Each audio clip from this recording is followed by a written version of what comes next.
The following podcast is a deep, shallow dive production. And you're going to love it. Okay, let's go. Hey, what's up, everybody? Happy Wednesday. Man, these damn weeks go by fast. They just do. All right. Anyway, wanted to do something kind of similar to what I've done before and add a little more to it, but we're going to talk more health today. And what I'm going to do is go back and pull segments of two episodes that I did last year, episodes number 70 and 71, where I really dived into a bunch of different topics in relation to our health and really giving kind of the baseline of a variety of things so they can be on your radar. And I'll tell you, this episode is kind of inspired by my buddy Ron Ruks. And Ron is somebody that I've known since living in Detroit back in 1995, 96. And he's a very good friend of mine. And we had a great conversation over the weekend because he hit me up and he said, hey, listen, I just got my blood tests. I ended up doing, my yearly physical like you've said to do. And basically, I want to go through this because my doctor has me on some blood pressure medicine and also on some cholesterol meds. And so I said, all right, yeah, absolutely. And again, just for perspective, Ron, sorry for putting you on blast with that, but I hope you don't mind. But the reason I do is because Ron is somebody that is such a perfect example of, someone that quite frankly, I think, and this is our plan moving forward, we literally have put a plan in place, but the immediate answer to everything should not be to write a prescription. It just shouldn't. And again, especially for somebody like Ron, who is in pretty good shape and, he's got 3 kids, so they keep him incredibly busy. But he's in good shape. He's not he's not overweight at all. Now, again, like all of us, he can probably drop a couple pounds, and that's part of our discussion and, quite frankly, part of our plan moving forward. But the bottom line is he's also somebody that, got his recommendations from his primary care doctor and realized okay, wait a minute, let me see if the levels of my cholesterol and the levels that my blood pressure are at are things that, I can solve with changes in diet, changes in lifestyle, changes in exercise patterns in order to, not go on medication at the age of, I think Ron is the same age as me, maybe 52. And then 20 years from now or 10 years from now, be dealing with all of the potential side effects that come from sustained time on any medication. And I truly believe that. I really do. I think that the prescription medicine arena is incredible, by the way. Do not think I am diminishing the role it plays and in many ways life altering and life-saving and life-changing roles that modern medicine plays. They absolutely do. But I will tell you, in terms of blood pressure and cholesterol in particular, unfortunately, what I'm seeing is those two issues almost trying to be converted into preventative measures and getting people on prescriptions for those two. For example, in Ron's case, his cholesterol was not that high. It was in maybe the 240s. And ironically, my cholesterol last year was 256, and I didn't go on anything. I've absolutely made changes over the past year, and I will report back when I get my results for this year. But again, you're not talking about levels that, quite frankly, are dangerous. And then same thing with the blood pressure. I said, well, what's your blood pressure reading out at? He's like, well, it was like 145 over 92. That is not those numbers. If you know about blood pressure, the textbook blood pressure comes in at 120 over 80. That's what they call textbook. But again, what happens is, and this happens with my mom, the the most is you go in to your doctor and it's called white lab coat syndrome. And basically, as soon as they pull out that cuff or whatever, internally, whether you're realizing it or not, you become anxious and your anxiety will add 10, sometimes 20, sometimes 50 points to your blood pressure. I'm not going to lie. Like when I take my mom to the doctor, I always tell the nurse, I'm like, okay, her first reading is going to be off the charts. Please do not read anything into it. What I need you to do is basically take it once and then come back in a couple minutes and take it again. And so like for my mom, who weighs all of 110 pounds, putting my mom's weight on blast, her first blood pressure reading will be like, I'm not kidding, like 185 over like 97 or something. And the nurse, if I wasn't there, the nurse would probably freak out and be like, oh my God, this lady's going to have a stroke right now. But because I understand that what's driving my mom's blood pressure is her anxiety over getting her blood pressure taken, I can tell the nurse, I'm like, here's a notebook. We measure her blood pressure. She measures it at home every day. And as you can see over the course of the past, really month, it's all in the 130s over mid 80s. So she does not have a issue with blood pressure. She has an issue with getting nervous about taking her blood pressure. So anyway, and I think that potentially could be the case for so many people. And therefore, especially in the case of blood pressure, a lot of times people are getting put on blood pressure medicine for the wrong reasons. I really mean that. And I really think that for the wrong reasons. So anyway, all right, that was the impetus behind this episode. So let me grab a little bit of episode 70 and play some things that I think are still applicable. And probably if I had not told you this was from episode 70, you might think it was a fresh recording. So today, let's talk about health. So let's talk some specifics today.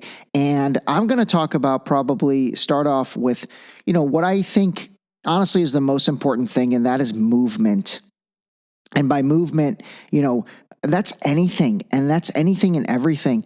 Step count for me is incredibly important. I've been wearing a Fitbit since 2016, and I got my mom a Fitbit then. We pretty much have a daily competition between me and her, and I'm not going to lie, 90% of the time she wins, averaging anywhere from 10 to 17, 18,000 steps a day. Let me jump in real quick before we keep going. Anyway, seriously, movement. You got to move. Now, I realize a lot of you that live in, colder environments where you can't walk outside 365 like we can do in California or maybe Florida. I totally get that. And so, like, for example, with my buddy Ron, one of the solutions we came up with, and I think he's going to implement it, he better implement it, is he's going to either buy like a walking mat or maybe even a full-blown treadmill if he's got the room in his garage and put it at the house. And I said, dude, get a treadmill or get a walking mat, and you've got to move more. You've got to add movement and step count to your life. And I understand, obviously, things are hectic and you have 3 kids. And so, maybe you can't get away every night and go to the gym for an hour. And if that's the case, you definitely can walk on your treadmill or your step mat for an hour while you're watching the kids and while you're at home. And so I think that's going to be a huge, huge benefit to his protocol. But for me personally, I wear a Fitbit. It's not even the most expensive one. It's actually, I just want it to accurately track the steps. And I know a lot of people sort of say, oh, I just use my iPhone or I just use my phone and it tracks it. But, I really don't think the phone tracks it well enough. I've done actual testing where I have my phone, I have my Fitbit, I mark the exact amount I go for a run or a walk, and I test it. And I can tell you the Fitbit is always most accurate because I've measured that exact route then either through Google Maps or I've even gone so far as to kind of take my car on the exact route and measure it. And the Fitbit or the tracker device, I'm sure an Apple Watch, is equally accurate. Okay, jumping in again. For those of you that have listened, I've gotten to the point of being so psychotic that I literally am wearing an Apple Watch on my left wrist while my Fitbit is still on my right wrist. And I will tell you, I have really, obviously, I track steps on both of them, and the Fitbit is more accurate. It just is. All right, back into it. They're just more accurate than your phone. So if you don't want to invest in a tracker to wear on your wrist, obviously the phone is great.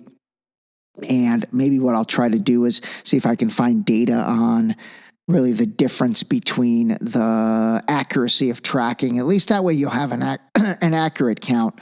But I will tell you that 10,000 steps a day goal, I don't know where that came from, but it's a really good one. And my personal goal is 15,000 steps a day. And so, for example, this weekend, I took 24,000 on Friday, 22,000 on Saturday, 18,000 on Sunday, and that equated to almost 30 miles. So if you think about it, I moved almost 30 miles this weekend. And the most important thing about the movement is it gets that blood flowing up and down. I think the biggest problem really in America when it comes to health is the stagnation of blood within people's bodies that then cause inflammation.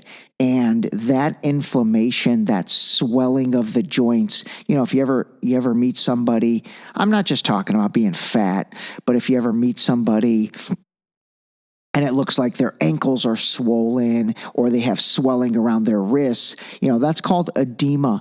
And really, that's water. That's water that has gathered around those joints. And the best way to alleviate that, depending on the severity of it, if the severity of it is really great, then you really need to go to your doctor and get some medication. I mean, basically, they call them water pills. And, that could help really accelerate that process of getting rid of that excess fluid that's surrounding your joints. But when you have that excess fluid surrounding your joints internally, again, your body is inflamed. So you're kind of like almost creating like a bubble inside your body. And then once that happens, that becomes a much more, I guess, interesting environment for things to happen inside the body. So the number one thing I want to talk about today as really one of the best things you can do for yourself and do for your body is you've got to move. You've got to move, whether that's on a treadmill, whether that's walking around the neighborhood, whether that's running. Obviously incline is better than regular. So if there's a way to incorporate a few hills in your daily walk, that's fantastic. Doing stairs is incredible. If you are on the treadmill, instead of just doing your entire time at 0 elevation, take it up to 3, take it up to 5, take it up to 7.5, take it up to 10, see how you can do it. But when you add incline to any type of walking, that really supercharges that cardio. And again, I highly recommend it. I personally now break up my treadmill time with walking, running, walking on incline, and then running on incline for short bursts, maybe 30 seconds, 60 seconds of a little more of a sprint on that treadmill at the incline. And I found that really, really makes a difference. All right, jumping in again really quick. Seriously, the incline thing is legit. It is really legit. And it actually really helps your core. Like if there's anything in terms of movement that really, really, I've noticed personally has strengthened my core, and even like just kind of you start to get your abs back and all that. It is adding incline to the mix. So for those of you that currently are, pounding it out on the treadmill, I mean, I love that. I love that you're getting steps in, but maybe if you're on the treadmill for 60 minutes, try spurts of like 5 or 10 minutes where you're on different levels of incline and mix it up a little bit along those lines. If you really can, even after bigger meals, if it's possible to go for a 15-minute walk around your neighborhood, heck, around your house, whatever it takes, just know that the process of movement is moving blood flow up and down your body. And when the blood is flowing up and down your body, that's really when your body is cleansing itself. It's also healing itself because, again, it's blood that's being pumped full of oxygen, to your cellular level. And it really does do a healing process when you do that. And again, like I said, I mean, when you look at most people who look incredibly unhealthy, I guarantee you they are moving so little on a daily basis. And, it really does all come to weight. We're going to talk about cholesterol and a couple things here in a minute, but the weight that our bodies carry, if it's more than we should have on our body, that really is the root of all evil when it comes to things that then can manifest and happen from there, from simply being overweight. So, obviously I'm not telling you anything you don't know when it comes to that. But again, I do want to stress movement, movement, movement. You've got to get up. You've got to get moving. When you're laying down, that blood is sort of stagnant. It's not flowing up and down. But when you're moving, walking, moving your arms, moving your legs, moving your fingers, moving everything, that blood is flowing up and down. And blood that's rich in oxygen is getting down to the cells. And it's doing a variety of things. So there we go on movement. The next thing I want to talk about is really just markers that I feel like are good to know. And these are things that I personally absolutely, know about myself and about my body.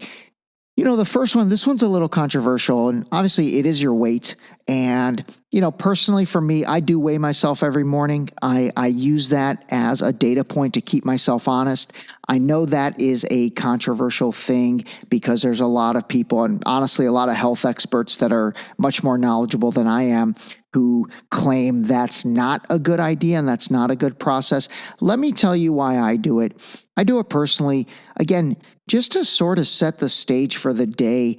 And this is funny, as I've gotten older, it keeps me accountable from the night before. And what I mean by that is, gosh, definitely in my 20s, but in my 30s, maybe honestly, even a little bit of the early 40s, if I didn't eat dinner one night, I'd wake up and I'd be 2 pounds less, 3 pounds less. Now, again, I know that's not sustained fat loss, but I would weigh 2 or 3 pounds less, right? And so you think to yourself, okay, that makes sense. I didn't eat last night. I'm waking up. I'm a little bit lighter in weight. Nowadays, it's like, if I don't eat dinner one night, I'll wake up and I'm like 2 pounds heavier. I'm like, how the heck did that happen? I didn't even eat anything last night. How do I weigh more?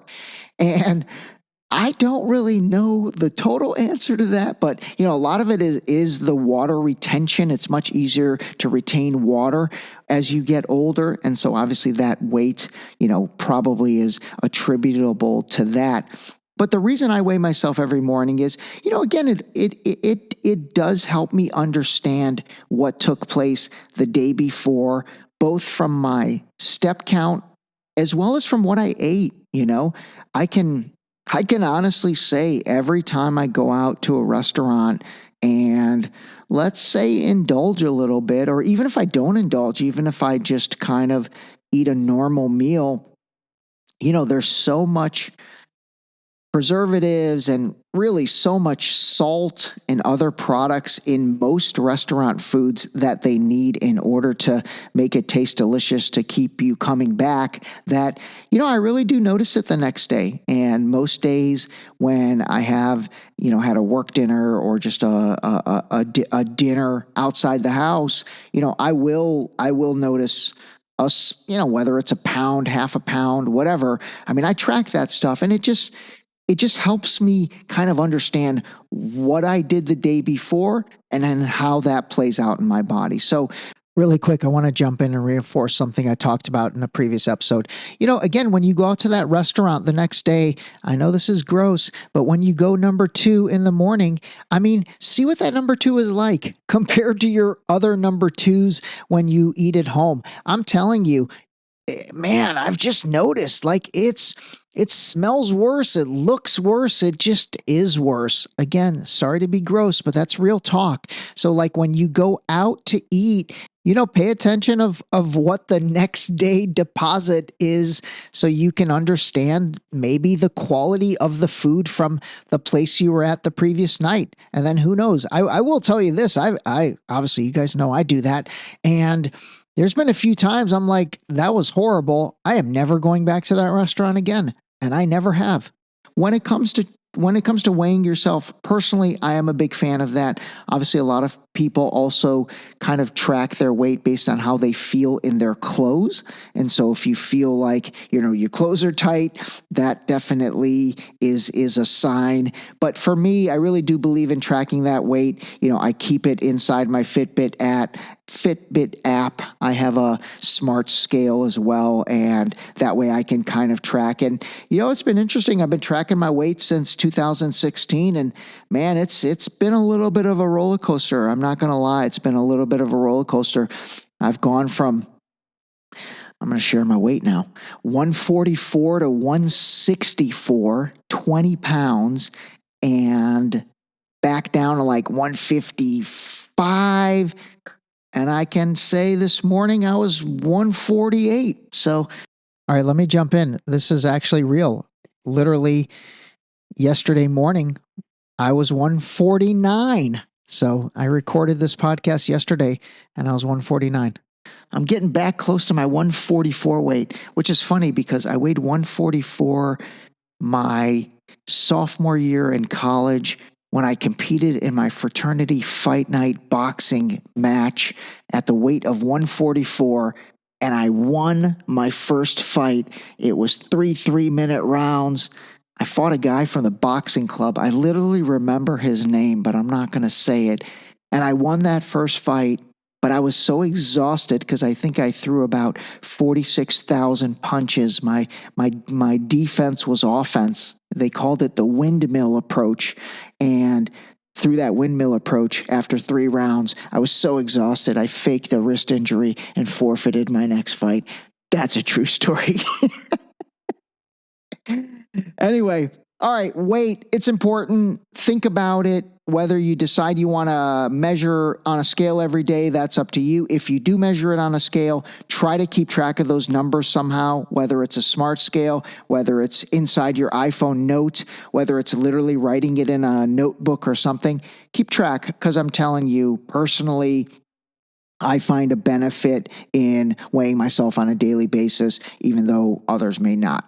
All right, jumping in. The next section, I was talking about blood type, but I've talked about blood type so many times. I am taking 2 minutes and I'm going to reduce it to 20 seconds. So again, next time you get a blood test, make sure you ask them to make sure they tell you your blood type. All right, let's jump into blood pressure. Another thing that most people really maybe get measured when they go to their doctor once a year, but they don't know on a regular basis. This is something, my biggest recommendation on this is, anytime you're in a CVS, Walgreens, Target, I don't think, actually Walmart, any retailer with a pharmacy, they're going to have one of those little blood pressure machines.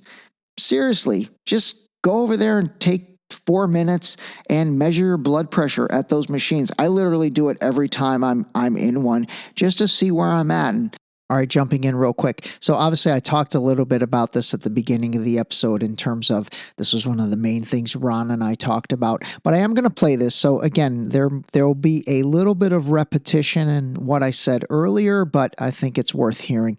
Remember, repetition, mother of all learning, not mother of dragons, mother of all learning. They say that textbook blood pressure is 120/80. And based on all my research, I think if you're on a consistent basis anywhere between 140 and 90, you're pretty good.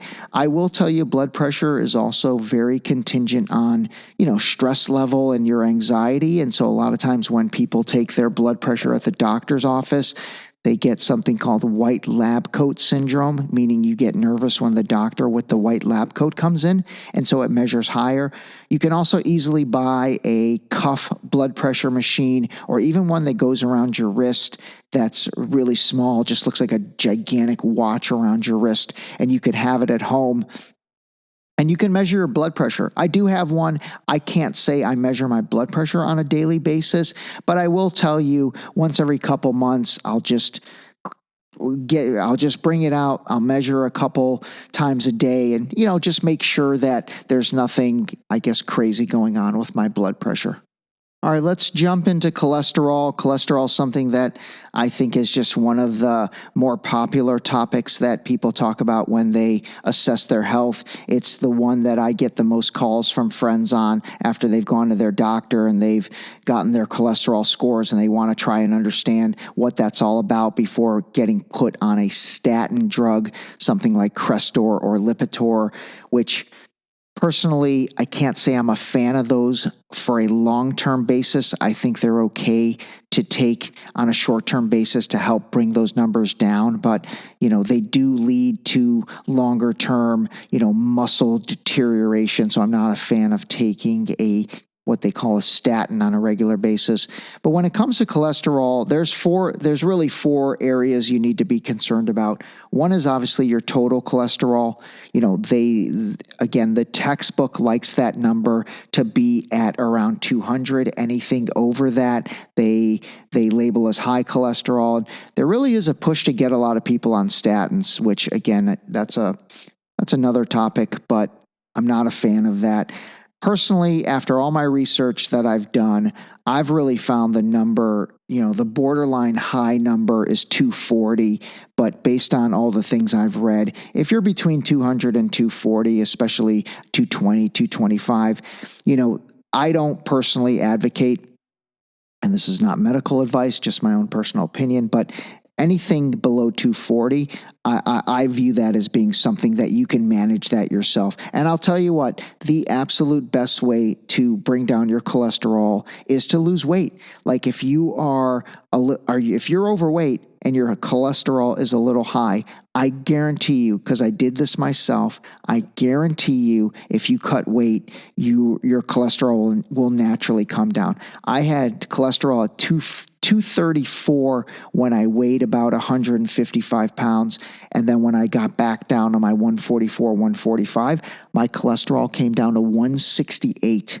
So think about that, 234 to 168 with a 8 or 9 pound weight loss.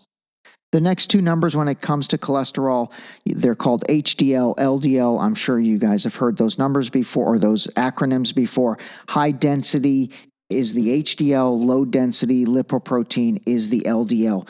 HDL they refer to as the good cholesterol, LDL they refer to as the bad cholesterol, and really all you need to know there is you want your good cholesterol number as high as possible, you want the bad cholesterol number as low as possible.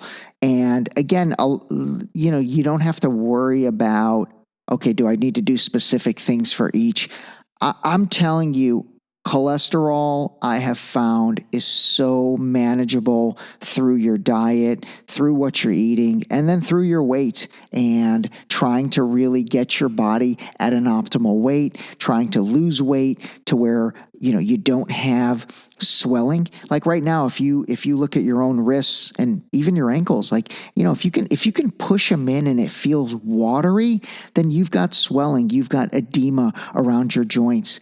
And once you start to remove that internal excess water from your body, your body's going to start to act more efficiently. And I'm telling you, that weight's going to come slowly off and those cholesterol numbers will come down.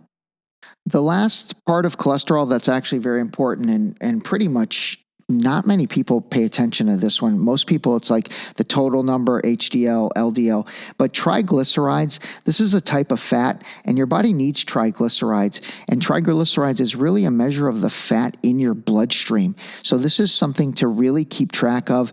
I found that when I really neglected my diet for, let's say, 6 months, and then I got a blood test, my triglyceride levels were really high. And that was kind of when I was eating whatever I want. I wasn't paying attention. Obviously, the weight was up a little bit, but overall, triglycerides is a very important component. And when you get your blood test, make sure that number is, in a reasonable range. It could be a little bit high, but, a lot of times people have triglycerides over 300-400. And so then that shows there's a big measure of fat in their blood. And when you've got that much fat in your blood, that potentially could lead to the arteries clogging, which could lead to obviously a heart attack, stroke, and other things that you just don't want. All right, let me jump in real quick. I will say again, when it comes to all of the cholesterol related stuff, whether it's the top line number, HDL, LDL, or triglycerides, I'm telling you, it's so weight dependent. It really is. And if your numbers are high, I absolutely can practically assure you they will absolutely come down with losing of the weight. I'm gonna do a deeper dive into, how they talk about red meat being higher in cholesterol and, the cholesterol in the foods that we eat and how that plays a role in our human body's cholesterol. I never really believed that, to be honest with you. I really don't. I think that's kind of a little bit of nonsense, but I'm going to dive deeper into that. But in summary, when it comes to the overall cholesterol, personally, and this is from my own experience and just all the research, I really do tie it to weight. And so I would say before you decide to go on a statin, try to lose weight. Try to lose weight first and see if that gets you to where you need to before you try to solve that problem through a statin. Because what'll end up happening, and honestly, I think what does happen for most people is they go on a statin. That statin might reduce those numbers, but they don't lose weight. They don't lose weight. So in my opinion, that's kind of like putting a bandage on a problem and then potentially down the line having to deal with the side effects that drug gave you. And, it's just a different way to think about your health. Think about it as trying to exhaust all of the things you can personally control first. And again, first and foremost is weight. All right, really quick, I want to talk about sleep. I think it goes without saying how important sleep is, but I do want to emphasize this really is when the body repairs itself when you are sleeping. And, again, tracking your sleep, having that data point of how much you're sleeping on a nightly basis. I get that information from my Fitbit as well. And the Fitbit I use is the Fitbit Inspire 3. I'm looking right now, it's $80. And again, personally for me, I really want it to track my steps and I want it to track my sleep. I want those things. And it does those very, very well. Again, I think you can do all that with Apple Watches for sure. So anyway, the sleep part is really important. I honestly, I do find having that data point helps me understand kind of how I feel the next day, just like weighing myself. And again, I know a lot of people might not be into that, but it helps me sort of make better decisions during the next day. And more importantly, it helps me understand how the actions that I committed the day before, whether that was a lack of step count, maybe I only took 2,000 steps the day before, you kind of see the results of the previous day's activity with weighing yourself. You see the results of the night's sleep and then how you feel that next day. So that's another data point that, personally, I like to track on a daily basis. All right, jumping in. All right, now we're going to talk about water. Water also is key. Water also is key. You know, there's obviously a lot of tricks of the trade. People buy certain size jugs and they try to fill them up a couple times a day. You know, whatever it is you need to do in order to drink water. And when I think of water, I think of obviously regular water. And then I also group, you know, light tea. Personally, I drink tea kind of throughout the day, and that gives me my water intake with a little bit of obviously flavor. I do enjoy the hot tea. I always have it when I am recording these podcasts because it's nice to kind of stop and soothe the throat. But you know, obviously the recommendation is 8 glasses of water, 64 ounces, and you know, I really try to do as close to that as possible. But drinking water, man, when you really up your water game, you will notice such a difference because your body is hydrated and you're not going to be as lethargic.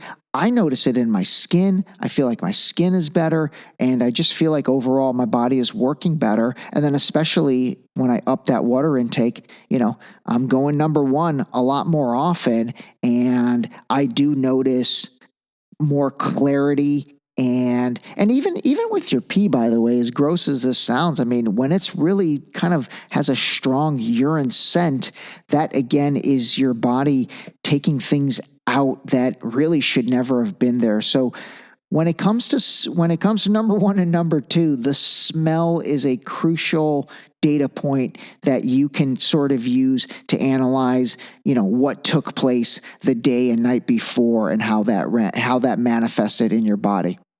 Last thing I want to talk about when it comes to eating is portion control. That is my personal nemesis. Once I've been able to get my portion control under control, I feel that really has helped with my weight loss over the years when I needed to lose some weight. And I'll give you one little trick. And by the way, today's episode was meant to be, you know, just an initial discussion into all these topics. I'm going to do a real deep dive into each to try and help you guys get fully versed on all that stuff. So when you go to the doctor, you know what's going on versus just, you know, going in cold. But one trick I use is I eat out of bowls. So instead of eating out of plates, I'll put my food in a bowl. And remember, your stomach is basically the size of your fist. So make a fist right now. That's how big your stomach is. When you eat anything more than that, for the most part, that's when your stomach is going to swell up, and then that digestion process takes longer. So one good trick with portion control is put your food in a bowl. I'm not going to lie, sometimes maybe I'll eat 2 bowls, but still, for the most part, I think that really helps. Keep your health in mind. Try and movement. I'm telling you, if after a big meal, you can even walk for 15, 20 minutes, that's going to speed up that digestion process versus just laying on the couch and then going to bed. So all right, there you have it. So that was like splicing some of that previous episode and adding a little more, and I will tie it together with this. This was actually pretty fun. So after Ron and I just kind of talked about everything the other day on Sunday, I actually went into ChatGPT, and so I gave it this prompt. I said, I had a really good conversation with my friend Ron yesterday, and we talked about putting a plan in place to get him off of his blood pressure medicine as well as cholesterol medicine. Overall, the biggest things we focused on was him absolutely trying to get 10,000 steps in, and therefore buying some type of home treadmill to put in the house. When it comes to food, we really talked about cutting out sugar, increasing his protein take, and trying to add fiber to his diet as well. We also talked about trying to not eat late at night. I want to send him a summary that encapsulates this plan, and the goal is to lose 10 pounds and get down to 165 pounds. Damn, Ron, my bad, dude. I'm putting your weight on blast, but that's okay. This is for the greater good. All right, so that was the prompt I gave ChatGPT, and I actually used voice dictation to give that prompt because I hate typing. So there's that, and this is what it spit out. So it called it Ron's Health Plan, the path to 165 pounds. It said goals, lose 10 pounds, reaching 165. Secondary goal, reduce reliance on blood pressure and cholesterol medication. I love that. I love those 2 goals. And then it said action plan. Number 1, daily activity. Commit to 10,000 steps per day. Walking is the number 1 priority. Number 2, buy a home treadmill or step machine to ensure consistency, especially on busy or bad weather days. Love that. All right, action plan number 2, diet adjustments. Eliminate added sugars as much as possible. Increase protein intake to help with satiating the body and muscle health. Add fiber-rich foods like veggies, fruits, and whole grains to support heart health and digestion. And then number 4, avoid eating late at night. Finish meals by 7 p.m., ideally at the latest 8 p.m. Okay. And then underneath that, so in the action plan that it gave me, it broke it up to number 1, daily activity, number 2, diet adjustments, and then it gave me a topic called mindset. And so under mindset, it said, walking must become the centerpiece of your lifestyle, a daily non-negotiable habit. Building a movement-focused routine is more important than lifting weights right now. Let's make this shift so it becomes second nature. Let's check in weekly to keep you on track and adjust if needed. That's legit, man. That was legit. So basically, think about all that. I hope this was another again, I know we've talked about a lot of these things in various episodes, but again, I really do believe in the repetition concept, and I want to say thank you to my friend Ron for letting me use him as an example and the impetus behind this episode. And even though I put you on blast on a couple different topics, like I said, hopefully you will inspire someone out there to come forward, and then I can put them on blast. No, I'm just kidding. All right, everybody, call a spade a spade. I hope you enjoyed this.